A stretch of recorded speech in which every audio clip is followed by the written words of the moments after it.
Manipur files করা উচিত, উন্নাও হাতরাস প্রয়াগরাজ মনে হচ্ছে না ইউপি ফাইলস করা উচিত। ব্যাপক কেলেঙ্কারি, মৃত্যুর মিছিল মনে হচ্ছে না মধ্যপ্রদেশ ফাইলস করা উচিত। যে রাজ্য উন্নয়নে এগিয়ে, কেন্দ্রীয় সরকার স্বীকার করে, আন্তর্জাতিক সংস্থা স্বীকার করে, যেখানে কন্যাশ্রী থেকে লক্ষ্মীর ভান্ডার, স্বাস্থ্যসাথী থেকে 50টা 60টা 70টা স্কিম, 80টা, সেই রাজ্যে আপনি বিভেদমূলক বিষ ছড়াতে এসছেন আপনার ওই পচা ভিডিও নিয়ে। আমি সংবাদ মাধ্যমকে অনুরোধ করব, বাংলাকে কলুষিত করতে চাইছে, তাকে বীর সাজাচ্ছেন। ওকে বলুন আগে গুজরাট ফাইলস করে আসতে, ও দম বুঝবো। ওকে বলুন আগে মণিপুর ফাইলস করে আসতে, ওর দম বুঝবো। ওকে বলুন ইউপি ফাইলস করে আসতে, ওর দম বুঝবো। যে রাজ্যটা ভালো আছে, উন্নয়ন হচ্ছে, এত বড় সমাজে যদি সামাজিক অপরাধ যা ঘটছে, সরকার প্রশাসন ব্যবস্থা নিচ্ছে সঙ্গে সঙ্গে। আগে 34 বছরের থেকে কমেছে, বিজেপির অন্য স্টেটের থেকে কমেছে। এই ভিডিও নির্মাতা এসে বাংলাকে কলুষিত করার ইন্ধন দিচ্ছেন। ওকে মরিস সেলুলোকে যেরকম অবাঞ্ছিত ঘোষণা করে কলকাতা থেকে বার করে দেওয়া হয়েছিল, এই বিবেক অগ্নিহোত্রীকেও অবাঞ্ছিত ঘোষণা করে বাংলা থেকে বার করে দেওয়া উচিত। কিন্তু এটা মমতা বন্দ্যোপাধ্যায়ের সরকার, আমরা গণতন্ত্রে বিশ্বাস করি, তাই এই দাবিটাও আমরা করছি না এবং সরকার সেই পদক্ষেপ নিচ্ছে না। তার মানে এই নয় যে উস্কানিমূলকভাবে লাগাতার কে বিজেপির, কে বলছে বাংলা ভাষা বলে ভাষা হয় না, বাংলা ভাষা নাকি বাংলাদেশি ভাষা, কে বলছে বাংলার অমুক, বাংলাকে বদনাম করো, বাংলাকে বদনাম করো, আর সেই জন্য এইসব ভিডিও মেকারকে নামিয়েছে। কিসের ফিল্ম? বিভিন্ন বিয়ে বাড়িতে যেরকম ভিডিও শুট হয় ওরকম ভিডিও শুট, তার সঙ্গে ওইসব আজকালকার ওই এআই গ্রাফিক্স ওইসব দিয়ে বিকৃত কিছু করে বাংলায় ভেদাভেদ ছড়াবার চেষ্টা। তীব্র নিন্দা করছি। উনি বাংলার অস্মিতার কথা কি বলতে গিয়ে একদিকে সত্যজিৎ রায়ের নাম নিচ্ছেন, আরেকদিকে ওই কি সুরাবুদ্দিন কি রোড রাস্তা, তার নাম সত্যজিৎ রায়ের নাম বিবেক অগ্নিহোত্রীর মুখে মানায় না। সত্যজিৎ রায়ের রাজ্যে এসে, সত্যজিৎ রায়ের বাংলা এসে আপনি বাংলাকে কলুষিত করছেন। গুজরাট ফাইলস করেননি কেন? ওটা তো অনেক বড় ঘটনা। গুজরাট ফাইলস করেননি কেন? বিষয়বস্তু যদি হয় কোনটা ভয়ঙ্কর, কোনটা বড়, তাহলে গুজরাট ফাইলস করেননি কেন? তাহলে ইউপি ফাইলস করছেন না কেন? তাহলে মণিপুর ফাইলস করছেন না কেন, যেখানে চিফ মিনিস্টারের বাড়িতে বাংকার তৈরি করতে হয়? এতটা হিংসা চলছে সেখানে। সত্যজিৎ রায়ের নাম নিচ্ছেন। সত্যজিৎ রায়ের নাম আপনার মুখে মানায় না। সত্যজিৎ রায়ের নাম আপনার মুখে মানায় না। সত্যজিৎ রায়, তার বাংলাকে আপনি অপমান করতে আসছেন। সত্যজিৎ রায়ও আপনাকে সমর্থন করতেন না। সুরাবুদ্দি এভিনিউয়ের নাম পরিবর্তন করে গোপাল মুখার্জি এভিনিউ করতে বলছেন। যদি বাংলার অস্মিতার কথা, উনি কে? মুখ্যমন্ত্রী এতই বলছেন। উনি কে? হু ইজ বিবেক অগ্নিহোত্রী? কে বিবেক অগ্নিহোত্রী? একটা ভিডিও তৈরি করে ইতিহাসের সঙ্গে যুগে যুগে যুগে যুগে কিছু নাম থেকে গেছে, আমাদের অতীত থেকে অনেকে করে রেখে গেছেন। কথায় কথায় নাম বদল। আমি তো বলছি উনি তো এই বিবেক হচ্ছে বিজেপির বিবেক, বিবেক অগ্নিহোত্রী। ওনার বিবেকটা তো বিজেপির কাছে বন্ধক দেয়া আছে, বিজেপির বিবেক। সেই জন্যই বিজেপির কথাগুলো বলছেন। বাংলা সম্পর্কে কি জানেন? ওনাকে তো রাজনৈতিক অ্যাসাইনমেন্ট দেওয়া হয়েছে করার জন্য। উনি গুজরাট ফাইলস আর মণিপুর ফাইলস করেননি কেন? পরিষ্কার কথা।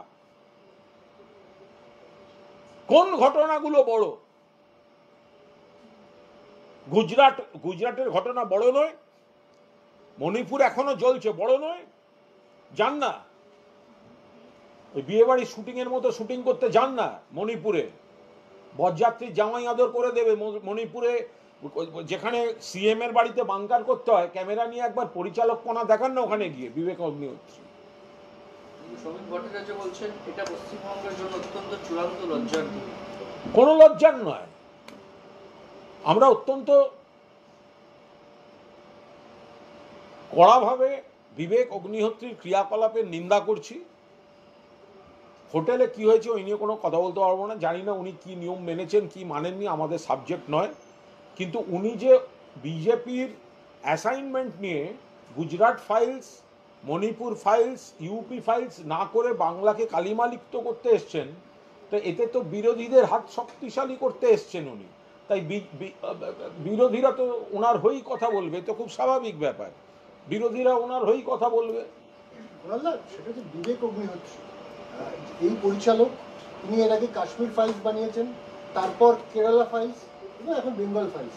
বারে বারে এই ধরনের বিভিন্ন ফাইলস তুলে এনে এই ধরনের সিনেমা তিনি বানাচ্ছেন। কিন্তু সমস্তটাই এজেন্ডা, পুরোটাই এজেন্ডা। এবং কোন স্টেটগুলোকে কি অ্যাঙ্গেলে দেখাতে চাইছেন, কি ন্যারেটিভ দিতে চাইছেন। আমি তো বলছি একটা গুজরাট ফাইলস করে দেখান না, একটা মণিপুর ফাইলস হোক না। ইউপিতে উন্নাও, হাথরাস, প্রয়াগরাজ, গণধর্ষণ, খুন, এবং মেয়েটি যাতে বিচার না পায়, যারা বিচার চাইছিল তার বাড়ির লোককে খুন, এই জিনিস ইউপি দেখিয়েছে।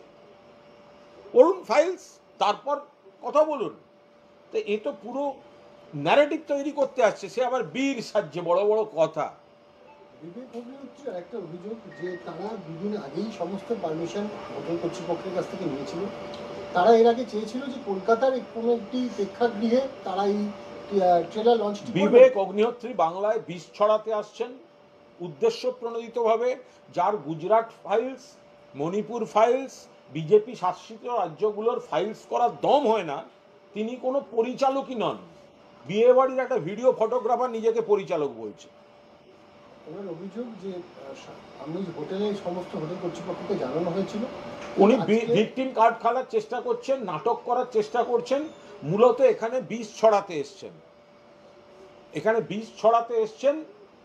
এবার আইনে কোথায় কি হয়েছে টেকনিক্যালি উনি, ওনার ফল্ট আছে তাদের ব্যাপার, কিন্তু পলিটিক্যালি উনি বিষ ছড়াতে এসছেন। উনি আগে ওনাকে জবাব দিতে হবে। গুজরাট ফাইলস, মণিপুর ফাইলস না করে শুধু বিজেপি যে রাজ্যগুলোকে নিজেদের চোখ দিয়ে বিভ্রান্তিকরভাবে দেখাতে চাইছে, উনি শুধু সেইগুলোতে আসছেন কেন? বলছি পেট্রোলিয়াম মন্ত্রকের ওয়েবসাইটে তাতে প্রথমে ভারতের পতাকা, তার নিচে সাভারকারের ছবি। ৯ দশকের গোড়ায় মরিস সেরুলোকে অবাঞ্ছিত ঘোষণা করেছিল কলকাতা পুলিশ, এয়ারপোর্টে ছেড়ে দিয়ে এসেছিল, ত্রিসীমানায় যেন না দেখা যায়। তো এই বিবেক অগ্নিহোত্রী বিজেপি শাসিত রাজ্যগুলোর তিনি দেখতে পান না, তিনি গুজরাট দেখতে পান না, তিনি মণিপুর দেখতে পান না, তিনি উত্তরপ্রদেশ দেখতে পান না। বিজেপি তাকে যেখানে যেখানে নামায় তিনি সেখানে গিয়ে শুটিং করে তার বিষ ছড়াতে, মেলাইন করতে নেমে বাংলা এসছেন। ওকেও অবাঞ্ছিত ঘোষণা করে বাংলা থেকে বার করে দেওয়া উচিত। মমতা ব্যানার্জি সরকার আছে বলে, গণতন্ত্র আছে বলে এটা বেঁচে গেল, যে আমরা ওসব কিছু করছি না। পেট্রোলিয়াম মন্ত্রকের ওয়েবসাইটে জাতীয় পতাকা, তার নিচে সাভারকারের ছবি, তার নিচে গান্ধীজি, তারও নিচে নেতাজি। কোথায়? পেট্রোলিয়াম মন্ত্রকের ওয়েবসাইটে। অত্যন্ত খারাপ, প্রথমে হয় নাই কখনো। এ তো দেশের ইতিহাসকে, স্বাধীনতা সংগ্রামীদের অপমান করা। ওপরে যদি সাভারকার থাকেন, যার লড়াইয়ের থেকে বেশি চর্চা হচ্ছে মুচলেখা নিয়ে, বেশি চর্চা যে আমি আর করিব না, আমাকে মুক্তি দেওয়া হোক, যত না সংগ্রামের চর্চা তার থেকে বেশি হচ্ছে মুচলেখার চর্চা। এখন বিজেপি তার রাজনৈতিক আদর্শে বিশ্বাস করে, সেই জন্য দেশ বরেণ্য যারা লড়াই করেছেন তাদের নামিয়ে ওপরে সাভারকারের ছবি, আবার সেটা কেন্দ্রীয় সরকারের একটি মন্ত্রকের ওয়েবসাইটে, এটা লজ্জা, অবিলম্বে চেঞ্জ হওয়া উচিত। দেখুন দাদা, একটা প্রশ্ন এই মানে বিবেক অভিনেত্রী ইস্যুতে মনে হয় খুব জাস্টিস আছে, সেটা হচ্ছে যে পশ্চিমবঙ্গ সবসময় কৃষ্টির কালচারের একটা ভূমি। সেই জায়গায় দাঁড়িয়ে মানুষের বাক স্বাধীনতা থাকবে, মানুষের সিনেমা দেখার অধিকার থাকবে। এই ধরনের সিনেমা যখন কাশ্মীর ফাইলস এসছে বা কেরালা স্টোরি এসছে বা কেরালা ফাইলস এসছে, এখন বেঙ্গল ফাইলস, এই ধরনের স্টোরিগুলোকে বা এই ধরনের সিনেমাগুলোকে কেন মানুষের সামনে ছেড়ে দেওয়া যায় না? মানুষ কেন বিচার করবে না এটা? তার কারণ হচ্ছে তারপর যখন কোনো একটা ভেদাভেদমূলক বিষ ছড়ানোর যে বিভেদটা তৈরি হবে সেটা থামাবার দায়িত্ব তখন কি এসে আপনারা নিতে আসবেন? সাধারণ সিনেমার মধ্যে দিয়ে রাজনৈতিক বক্তব্য থাকা, সরকারের কেউ ভালো বলতে পারেন, কেউ সমালোচনা করতে পারেন, কেউ কিছু নাও বলতে পারেন, সেটা সম্পূর্ণ আলাদা জিনিস। কিন্তু যদি কেউ বেছে বেছে কাউকে এক একটা রাজ্যকে বদনাম করতে পাঠানো হয়, কাশ্মীর, কেরল, বাংলা, গণহত্যা গুজরাট, গণহত্যা তাণ্ডব মণিপুর নেই, তা আপনি কি করে এটাকে সাধারণ সিনেমা বলবেন? কি করে বাক স্বাধীনতার কথা আসবে এখানে? যে বিবেক অগ্নিহোত্রী বিবেকটা বিজেপিকে বন্ধক দেয়া, তো তার কি করে বাক স্বাধীনতা থাকবে? তিনি তো এমনি পরাধীন। হুগলিতে যে নার্স, সেই নার্সের মৃত্যুতে আজকে তাদের ইচ্ছে অনুযায়ী কেন্দ্রীয় হাসপাতালে সেখানে ময়নাতদন্ত হচ্ছে। এবার তারা দাবি করেছেন যে পুলিশ নয়, রাজ্য পুলিশ নয়, আমরা সিবিআই তদন্তের দাবি জানাচ্ছি। দেখুন, একটি মৃত্যু অত্যন্ত দুঃখের, একটা বাচ্চা মেয়ে নার্স মারা গেছে, দুঃখের। এই মৃত্যু হলেই যে এই নয়, এটা এই হলে হতে পারে, এবং সিবিআই চাই। এই নাটকগুলো যারা করছেন তারা করুন, আমরা তো বলেছি, আরজি করেও আপনারা দেখেছেন, সিবিআই ডেকেছিলেন, এনেছেন, সিবিআই বলেছে যে কলকাতা পুলিশ যাকে অ্যারেস্ট করেছে ঠিক কাজ করেছে। এখন বাবা মা বলছেন সিবিআই কেউ মানি না। তো সুতরাং এখানে তো কোনো লুকোবার কিছু নেই। আইনে কলকাতা পুলিশ, মনে রাখবেন, এর মধ্যে এমন কয়েকজন এই ঘটনায় রাজ্য পুলিশ তদন্ত করেছে যে ফাঁসির আদেশ আদায় করে এনেছে, কিন্তু 50 দিন 60 দিনের মধ্যে বিচার কমপ্লিট করে ফাঁসির আদেশ আদায় করে এনেছে। ফলে এরা যদি আবার নতুন করে আমরা সিবিআই আনতে চান, আবার লিখে রাখুন 6 মাস বাদে আপনাদেরই ব্রেকিং চলবে। এদের আত্মীয়রা বলছেন সিবিআই এর কাজে হতাশ, মিটে গেল। পরিবারের পাশাপাশি বিজেপি তাদেরও দাবি রাজ্য সরকারের উপর কোনো আস্থা নেই, সিবিআই তদন্ত হোক, এবং রাজ্য প্রশাসন ঠিকভাবে কাজ করবে না এই মৃত্যুর ক্ষেত্রে। তো বিজেপি এসব নাটক কাদের করছে? আচ্ছা, বিজেপির কি দোকান কাটা? বিজেপির সামনে অভয়ার বাবা মা বলছেন সিবিআই, অভয়ের বাবা মা কি বলেছেন, আরো খারাপ বলেছেন যে সিবিআই টাকা খেয়ে তদন্ত বন্ধ করে দিয়েছে, রাজ্য সরকার টাকা খাইয়েছে, আর কুণাল ঘোষ গেছিল সিজিওতে সেই টাকা সেটেল করতে। তো অভয়ার বাবা মা বলেছেন। তো বিজেপি আগে সেটা ঠিক করুক, বিজেপি আবার সিবিআই চাইছে কি করে? এরকম একজন অভয়ার বাবা মা তো বলছেন সিবিআই এর উপর অনাস্থা, তাহলে বিজেপি আবার এই দুটো রকম কথা আসছে কি করে? রাজ্যের উপর আস্থা নেই। কার নেই? এই বিজেপি। তোমার কি ধারণা বিরোধী দল হয়েছে রাজ্যের উপর আস্থা রাখবে বলে? বুধবার মৃত্যু হয়েছে তাদের সন্তানের, কিন্তু আজকে এত টাল বাড়ানোর পর ময়নাতদন্ত হলো, সবকিছুর জন্য প্রশাসনের দিকে আঙুল তুলতে যায় না। দেখুন, প্রশাসন কি করবে? মৃতদেহ বের করার সময় বাধা, সিপিএম আর বিজেপি শকুনের রাজনীতি করলো, মৃতদেহ কে দখল নেবে, তো এইগুলোতে ডিস্টার্ব হচ্ছে, তো সবাই দেখেছেন। ওখানে আমাদের কোনো কিচ্ছু লুকোবার নেই, এবং কোথায় কেন কি এই ভয়ঙ্কর সিদ্ধান্ত মেয়েটিকে নিতে হলো বা ওখানে কি হয়েছে সেগুলো তদন্ত করলেই বেরিয়ে আসবে। অন্যদিকে অভয়ের বাবা মা, শিক্ষক অন্যদিকে অভয়ের বাবা মা আজকে তারা রাষ্ট্রপতিকে মেল করেছেন যে কলকাতা পুলিশের দ্বারা তারা নির্যাতিত মেয়ের প্রথম মৃত্যুবার্ষিকী। আজকে কি বার? শনিবার, মানে মঙ্গল বৃহস্পতি শনি, মানে অভয়ের বাবা মা যা কথা বলেন দেখবেন, সোম বুধ শুক্র একদিকে যায়, মঙ্গল বৃহস্পতি শনি আর একদিকে যায়, জোয়ার ভাটা অনুযায়ী থাকে, অমাবস্যা পূর্ণিমা অনুযায়ী থাকে। ফলে বলা খুব মুশকিল ওনারা কবে কার উপর আস্থা রাখছেন, কবে কার উপর আস্থা রাখছেন না। অত্যন্ত দুর্ভাগ্য। বলেছেন দুদিন বাদে বলবেন রাষ্ট্রপতি ওনাদের কথা শোনে না। এই তো দিল্লি ঘুরে এলেন পর্যটকের মতো, কেউ দেখা করেছে দিল্লির বিজেপির নেতাদের বড় কেউ? রাষ্ট্রপতির কাছে তো টাইম চেয়েছিলেন। প্রধানমন্ত্রীর কাছে তো টাইম চেয়েছিলেন, হোম মিনিস্টারের কাছে তো টাইম চেয়েছিলেন, কে টাইম দিয়েছেন? ওই তো বললাম, সোম বুধ শুক্র ওরা একরকম বলেন, মঙ্গল বৃহস্পতি শনি ওরা আর এক রকম বলেন। একটা বিষয় সেটা হচ্ছে যে এই যে নার্সিং পড়ুয়া মারা গেছে, নার্স মারা গেছে, শ্রীরামপুর ওয়ালস হাসপাতালের সুপার তিনি রেফার করেছিলেন মৃতদেহ মেডিকেল কলেজের মর্গে। তিনি যে রেফার করেছেন, সেখানে যে চিঠি তিনি পাঠিয়েছেন, সেখানে তিনি লিখেছেন যে সোশিও পলিটিক্যাল সিচুয়েশনের জন্য এখান থেকে মৃতদেহ পাঠানো হলো কলকাতা মেডিকেল কলেজে।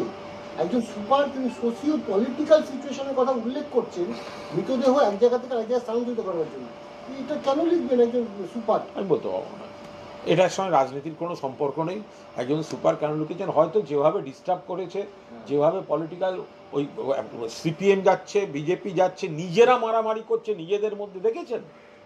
নিজেদের মধ্যে মারামারি করছে, গায়ে হাত দিয়ে দিয়ে টানাটানি করছে, কারা মৃতদেহ নিয়ে রাজনীতি করবে, সেই সব জন্য হয়তো লিখেছেন, বলতে পারবো। সেটা তো পুলিশকে জানালেও হয়তো সমস্যাটা সমাধান। নিশ্চয়ই জানিয়েছেন, কে বলেছে তো জানাননি? আবার তারপর তো আপনারা প্রথমে তো প্ররোচনাটা দেখাবেন না, তারপর তো আপনারাই ব্রেকিং দেখাবেন যে পুলিশ এরকম একটা শোকের মুহূর্তে ডেড বডি নিয়ে চলে গেল। এরপরে শিক্ষকের মৃত্যু নিয়েও কালকে অনেক কিছু আপনারা একটা আচরণবিধি তৈরি করে দেবেন চ্যানেল থেকে, আচরণবিধি, এটা একটা guideline from ABP Ananda, guideline from 24 ঘন্টা, গাইডলাইন ফ্রম TV9, গাইডলাইন কি কি করা উচিত। অমুক জায়গায় যদি মৃতদেহ আসে তাহলে আপনারা সঙ্গে সঙ্গে নিয়ে যাবেন, তাহলে ব্রেকিংয়ে এইভাবে চলবে।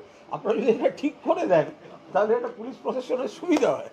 যে কুণালদা শিক্ষক মৃত্যু নিয়েও কালকে অনেক বিশৃঙ্খলা হয়েছে, বিরোধীরা এই বিষয়টাকে নিয়ে সামনে নিয়ে আসছে এবং চাপানোতর চলছে।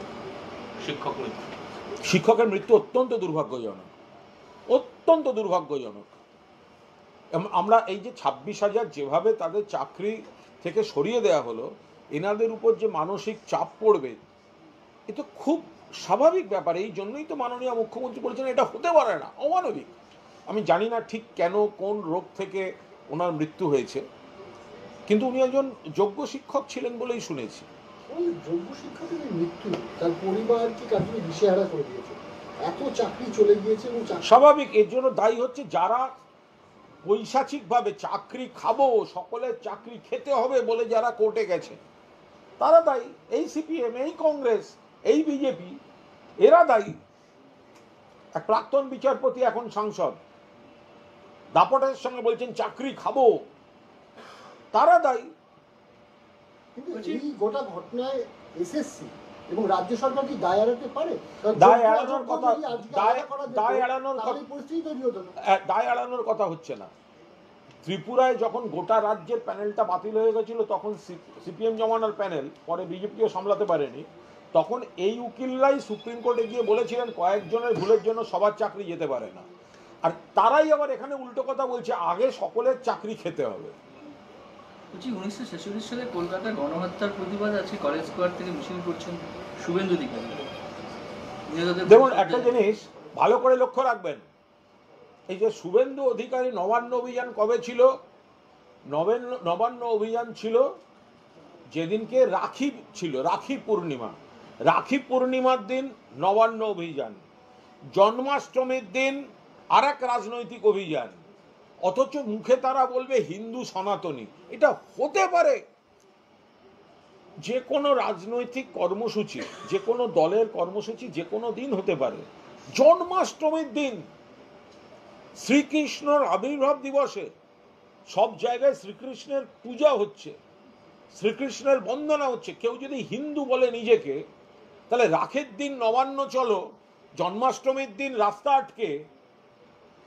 আমি গোড়া থেকে বলছি সব তৎকাল বিজেপি ভেজাল হিন্দু, এগুলো অতৃপ্ত আত্মা। বলছি বেঙ্গল ফাইলস নিয়ে যখন বিতর্ক চলছে, সেই সময়কার ঘটনা নিয়ে আজকে স্মরণ পদযাত্রা করছেন গণহত্যা নিহতদের প্রতি।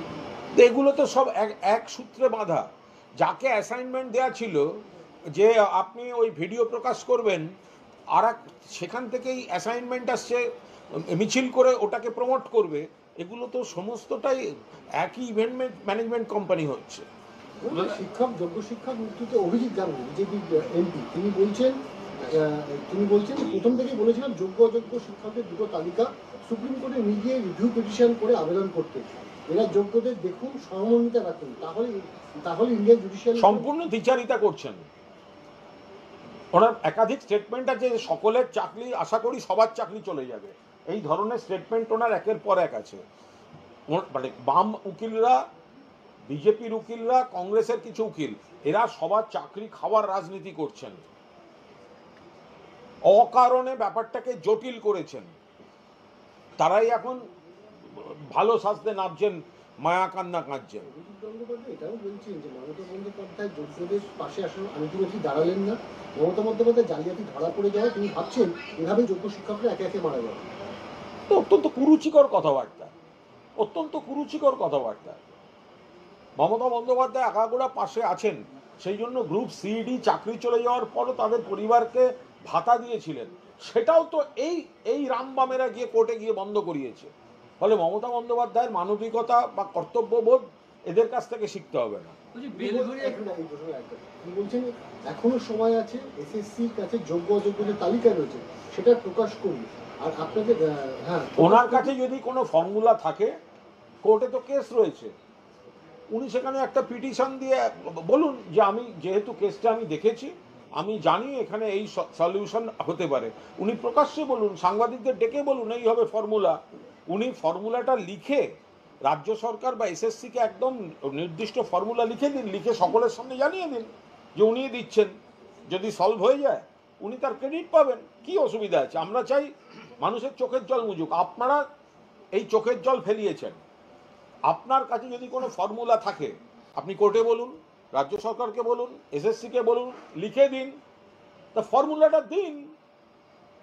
আপনি তো একসময় বলেছেন একটা কমিটি করলে অত্যন্ত ফর্মুলা বেরোতে পারে। আপনি যদি দেখতে পান, আপনি একটা ভিজুয়ালাইজ করছেন যে একটা ফর্মুলা আছে, তো ফর্মুলাটা সকলের সামনে বলে দিন।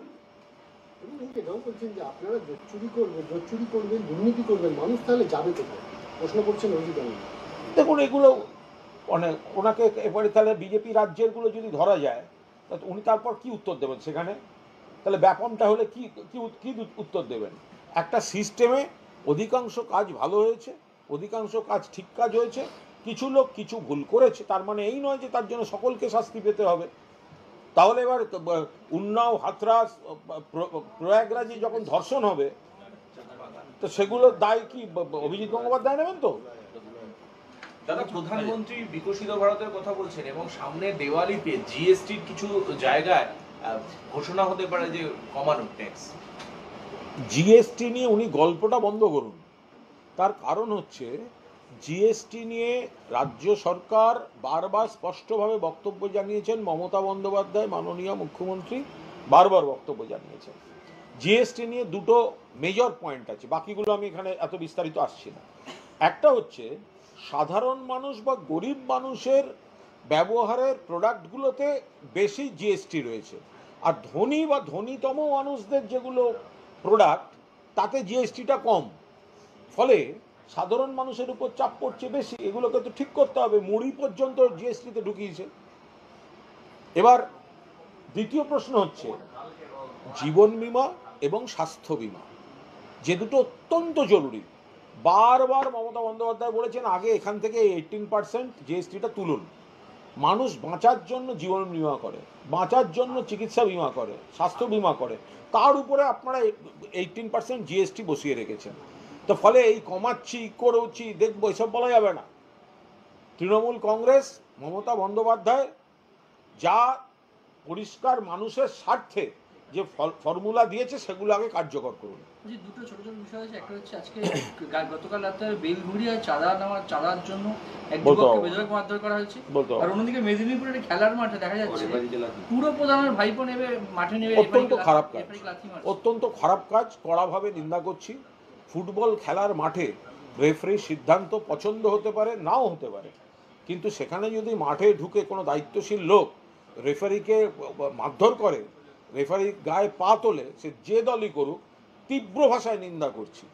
এই ধরনের আচরণগুলোর জন্য তিনি যে দলের সঙ্গেই যুক্ত থাকুন, দল অস্বস্তিতে পড়ে, মনে হয় যেন ক্ষমতার দম্ভে এই ধরনের হাত পা উঠছে। এই রেফারিকে যেভাবে পদাঘাত করা হয়েছে তীব্র নিন্দা করছি, এবং রেফারি যিনি খেলা চালাচ্ছিলেন তার কাছে একজন নাগরিক হিসেবে দুঃখ প্রকাশ করছি। মালদার জেলা সভাপতি আব্দুল রহিম বক্সি বলছেন যে যারা বিজেপি করেন লাথি মেরে বাংলাদেশে পাঠাবো। কদিন আগে আরেকটু খারাপ শব্দ ব্যবহার করেছিল। না না, ওটা বিজেপি কথায় কথায় বলে ওদের পাঠাবো, ওইটা বলতে গিয়ে কোথাও একটা কিছু বলেছেন, ফলে পুরোটা না শুনে বলতে পারবো না। পদ্মশ্রী পদকজয়ী সাঁতারু বুলা গঙ্গোপাধ্যায়ের বাড়িতে যে চুরির ঘটনা ঘটেছে, তিনি যেটা বলছেন যে মুখ্যমন্ত্রী বুলা চৌধুরী তিনি বলছেন যে মুখ্যমন্ত্রী আমার পদ্মশ্রী চুরি আটকাতে পারলেন না। দেখুন, এটা যে চোর কারোর বাড়িতে চুরি করতে যাচ্ছে তাদের পক্ষে বোঝা মুশকিল যে তিনি পদ্মশ্রী পেয়েছেন না পদ্মভূষণ পেয়েছেন, এটা খুব সমস্যার ব্যাপার। ফলে তাহলে তো একটা আলাদা, মানে এটা খুব মুশকিল। তা এবার একটা কোথাও একটা ঘটনা ঘটেছে, একটা চুরির ঘটনা ঘটেছে, সে তো কেন্দ্রীয় সরকার শাসিত বিশ্বভারতী থেকে রবীন্দ্রনাথের নোবেল চুরি হয়েছে, তদন্ত করেছে কেন্দ্রের সংস্থা সিবিআই, সেটা এখনো বেরোয়নি। বুলা একজন মানে বাংলার গর্ব, তার বাড়িতে চুরি হয়েছে, একটা দুর্ভাগ্যজনক ঘটনা, কিন্তু তার সঙ্গে মুখ্যমন্ত্রী কে উল্লেখ করে কোনো আক্রমণ করা মানে এটা মানে খুবই সমস্যা। এখন তাহলে তো মানে এদের যে যে ওখানে ওই এলাকায় যে দু চারজন এসব চুরি মুড়ি এসব কী ব্যাপার বুঝবে কি করে যে এই বাড়িটা মানে কিসে, সে কি পদ্মশ্রী নিয়ে গেছে কিছু? পদকটা নিয়ে চলে গেছে।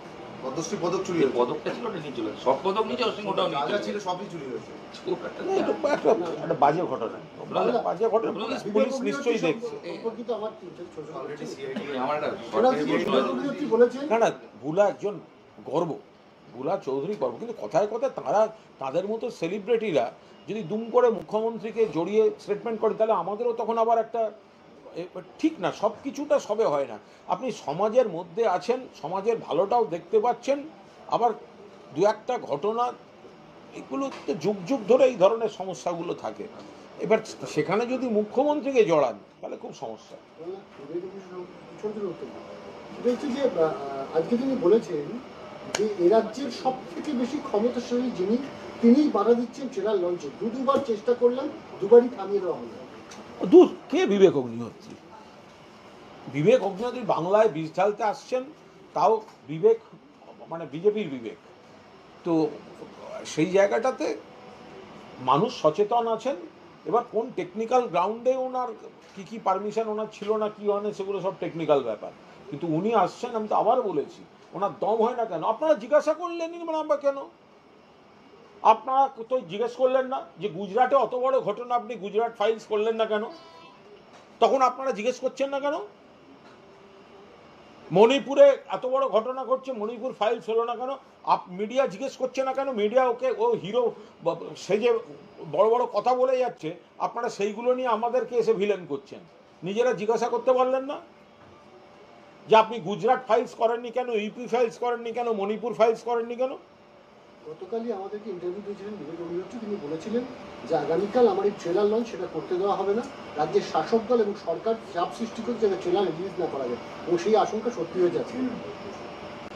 দেখুন, এবিপি আনন্দর কাছে, নাম করে বলছি, কোনো শত্রুতা নেই, টেকনিক্যাল কারণে এবিপি আনন্দর কাছে এটা কিন্তু খুব গুরুত্বপূর্ণ যে আগের দিন আপনাদেরকে বোধহয় বলে দিয়েছিল যে আমারটা এটা হতে দেবে না, ফলে আপনারা এটা বারবার দেখাবেন এবং দেখানো উচিত।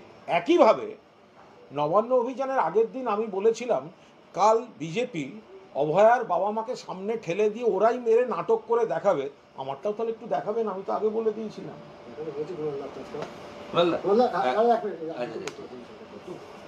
কলকাতা পুরসভার একটা অনুমতি দরকার হয় এই ধরনের প্রোগ্রামের ক্ষেত্রে, এবং সেই কারণেই পুলিশ গিয়ে ট্রেলার দেখানো বন্ধ করেছে। তার প্রশ্ন, বিবেক অগ্নিহোত্রীর প্রশ্ন, তাহলে আগে কেন জানানো হয়নি? এটা ওদের প্রশ্ন চলতে চলতে বন্ধ করে দেওয়া যায় কি? এটা গণতন্ত্র এ রাজ্যে? গণতন্ত্র শেখাচ্ছেন বলে এখনো দাঁড়িয়ে আছেন। এ রাজ্যে যদি গণতন্ত্রটা না থাকতো, মরিস সেলুলারের মতো গাড়িতে তুলে এয়ারপোর্টে পাঠিয়ে বার করে দেওয়া হতো, অবাঞ্ছিত বলে দেওয়া হতো। এ রাজ্যে বড় বড় কথা বলতে পারছেন কারণ এখানে গণতন্ত্রটা আছে। আপনার মুরদ হয় না, আপনার শিরদাঁড়া নেই, আপনার বিবেক আপনি বিক্রি করে দিয়েছেন। আপনি গুজরাট ফাইলস গোদরার পর করতে পারেন না, আপনি মণিপুরে মুখ্যমন্ত্রীর বাড়ি জ্বলতে থাকে সেখানে গিয়ে আপনি মণিপুর ফাইলস করতে পারেন না। তো সুতরাং এখানে বড় বড় কথা বলতে আসছেন কেন? পুরুষের অনুমতি লাগে এই ধরনের চ্যানেল লঞ্চিং? আমি জানি না, কিন্তু একবার আমিও অনুষ্ঠান করতে গিয়ে আমাদের প্রতিদিন থেকেও আইটিসিতে একটা সমস্যায় পড়েছিলাম। সেটা হচ্ছে কি, এটা পারমিশন ছিল না, শেষে গান গাইতে দেয়নি। আচ্ছা, সেটা হচ্ছে যে আপনার আজকে বিজয় অভিনেত্রী বলেছেন আমি কোনোভাবেই বিজেপি করি না, বিজেপি সমস্যা করে, কিন্তু নরেন্দ্র মোদী ভালো প্রধানমন্ত্রী, এটা যদি বলা আমার দোষে? ওনার সব কথা আমি মানলাম, শুধু এই কথা এত জ্ঞান উনি কে, কোন সংস্কারক? উনি এত কথা বলছেন, তিনটে কথা বলুন না। গুজরাট ফাইলস করেননি কেন, মণিপুর ফাইলস করেননি কেন, ইউপি ফাইলস করেননি কেন? তিনটে কথা বলুন না, উনি এত কথা বলছেন কেন? সেই সময় মজা আছে। এবং এত কথা তিনি বলছেন যে তিনি বিজেপি করেন না, যদিও আজকে এই ট্রেলার লঞ্চ ব্যর্থ হওয়ার পর বিজেপি পার্টি অফিসে বসে তিনি ট্রেলার লঞ্চ করেছেন। উনি তো বিজেপির পার্টি অফিসে বসে ট্রেলার লঞ্চ করছেন, মানে বিজেপি কুৎসাগুলো ওনাকে দিয়ে করিয়েছে। বিজেপির এটা ইভেন্ট যে আজকে ওনাকে দিয়ে এই ভিডিওটা দেখাবে, দেখিয়ে নিজেদের কিছু লোক মিছিল করবে। জন্মাষ্টমীর দিন ভাবতে পারেন, এরা হিন্দু জন্মাষ্টমীর দিন শ্রীকৃষ্ণের পুজো হচ্ছে চারপাশে, আর বিজেপি বাংলাকে অপমান করতে ব্যস্ত। এরা রাখির দিন নবান্ন অভিযান করে, জন্মাষ্টমীর দিন বাংলাকে অপমান করে, নিজেরা মুখে হিন্দু বলে। ভেজাল হিন্দু, জালি হিন্দু, 2 নম্বরের হিন্দু এগুলো। অন্যান্য রাজনৈতিক দল তারা বলছে আজকে কিছু হোক না হোক সিনেমাটার উপকার হয়েছে, সিনেমাটা হিট করেই দিল এবং প্রচুর মানুষের আগ্রহ তৈরি হলো সিনেমাটা দেখা। এইভাবে হিট হয় না, কোনো আগ্রহ নেই, খুব হাড়ে হাড়ে বুঝতে পারবেন। বিশিষ্ট যারা শিল্পী আমাদের সমাজে তারা বলছেন স্বাধীনতা সবসময় অগ্রাধিকার পাওয়া উচিত। কি দেখবো, কেন দেখবো, কারা দেখবো, শাসক দল এরা বলে, এবং কি তৈরি করব সেটারও একটা মাপকাঠি থাকা উচিত। কি দেখবো এটা যদি স্বাধীনতার হয়, তাহলে কি দেখাবো সেখানেও একটা দায়িত্বশীলতার প্রশ্ন থাকা উচিত। স্বাধীনতার নামে আপনি একটা রাজ্যকে বেছে বেছে মেলাইন করা, এটা হতে পারে না। আপনি সমাজে ওইভাবে আপনি বিষ ছড়াতে পারেন না। এবার আপনি বিষটা দিয়ে বলবেন মানুষ দেখে বলুন যে আপনি খাবেন নাকি খাবেন না, আর আপনি বিষটা দেবেন কেন? বলছি, প্রধানমন্ত্রী বারংবার মুখ্যমন্ত্রী বা আপনারা এই বিএসএফ এর কথা বলছেন, অথচ প্রধানমন্ত্রী ইনফিল্ট্রেশন নিয়ে কড়া। আরে কাল এগুলো তো হয়ে গেছে, বিকেল বেলা পূর্ণাঙ্গ ভাবে হয়ে গেছে। কেন্দ্রের অধিকৃত চা বাগান যেগুলো, সেগুলো স্কুলের যা বাচ্চারা, তারা সাধারণত দেখা যায় ওই চায়ের গাড়ি এইভাবে যাওয়া আসা করছে। রাজ্য সরকার উদ্যোগ নিয়ে তাদেরকে নিয়ে যাওয়ার জন্য আলিপুরদুয়ারে 5টা এবং জলপাইগুড়িতে 6টা রুট করেছে এবং প্রায় 3 কোটি টাকা দিয়ে বাস কিনেছে। এবং রাজ্য সরকার উদ্যোগ নিল, যেখানে প্রভিডেন্ট ফান্ডে টাকা নেই বলে জানিয়েছে। কেন্দ্রীয় সরকার তো চা বাগানগুলো সর্বনাশ করছে। ওখানে চা শ্রমিকদের মজুরি থেকে শুরু করে চা শ্রমিক বস্তির যা উন্নয়ন, পরিকাঠামো, তাদের জীবনযাত্রা, বিভিন্ন ভাতায়, সমস্তটা দিয়ে মমতা বন্দ্যোপাধ্যায়ের সরকার পুরো দস্তুর পাশে থাকছে। তাদের বাচ্চাদের ক্ষেত্র, যাতায়াত, যাবতীয় অন্য সমস্ত কিছু, তাদের যা কল্যাণ তৃণমূল কংগ্রেসের সরকার করছে। এই কারণেই তো তারা সাময়িকভাবে কেউ বিজেপির দিকে গেলেও সব ফিরে আসছে। আমার ছোট্ট প্রশ্ন আছে, বলছি আরাবুল ইসলাম তো আপনাদের দল থেকে সাসপেন্ডেড, অথচ দেখা গেল 15 আগস্টে তৃণমূল ভবনের রাজ্য সভাপতির পাশে দাঁড়িয়েছে। কি করা যাবে? তৃণমূল হচ্ছে মানুষের দল, সমুদ্রের মতো। আমাদের পথচারী যদি কেউ যান সামনে দিয়ে, তারাও তৃণমূল ভবনে যদি এসে বলেন আমি এক গ্লাস জল খাবো, আমরা তাকে বসিয়ে জল খেতে দিই। তো সুতরাং আর তিনি আমাদের পুরনো কর্মী। তো ফলে এখন কখন তিনি এসছেন, একটা জাতীয় পতাকার বিষয়, তো হয় নাকি এইসব ভাবে? বীরভূমে কংগ্রেসের সভাপতি হিসাবে প্রাক্তন রাষ্ট্রপতি, প্রয়াত রাষ্ট্রপতি প্রণব মুখোপাধ্যায়ের ছেলে অভিজিৎ মুখোপাধ্যায়ের নাম ঘোষণা হওয়ার পর থেকেই সেখানে দলীয় কর্মীদের মধ্যে একটা গোষ্ঠীদ্বন্দ্ব সামনে উঠে আসছে। এমনকি তারা যেটা বলছেন যে উনি তৃণমূলে ছিলেন, তৃণমূল থেকে আবার কংগ্রেসে ফিরে এসেছেন, উনি থাকলে দলের ফল ভালো হবে। কংগ্রেসের প্রবলেম, কোনো মন্তব্য করবো। ঠিক, তোমার